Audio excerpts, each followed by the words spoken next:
राजकारणासाठी मराठा समाजाला बदनाम करू नका, ही माझी जाहीर मागणी आहे। ही विषय राजकारणाचा, मराठा समाजाचा आरक्षणाचा विषय हा राजकारणाचा विषय नाही, हे जरांगे पाटलांनी सुद्धा सांगितलेला आहे। हा विषय सामाजिक आहे, कायदेशीर विषय आहे।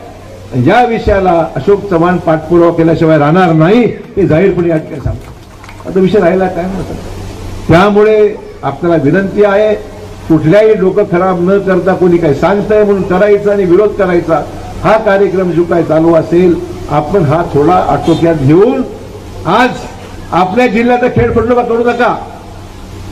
येडेगावला मत कमी मिळणं म्हणजे अशोक चव्हाणाची बदनामी करण्यासारखा आहे। मुद्दाम तुम्हाला सांगतो, तुम्हाला माझी बदनामी करायची आहे का?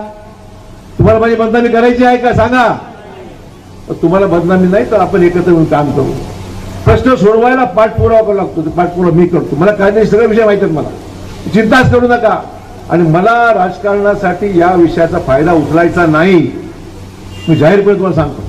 आणि त्यामुळे आज ज्यावेळेस वातावरण एकोप्याचं झालं, एकत्रपणे आम्ही आलेलो आहोत। मोदी साहेबांना अभिवचन आम्ही दिलेलं आहे, मोदी साहेबांना मी सांगितलेलं आहे की साहेब आम्ही ही सीट काढू म्हणजे काढू, तुम्ही फक्त लक्ष नांदेड व अधिकचं द्या।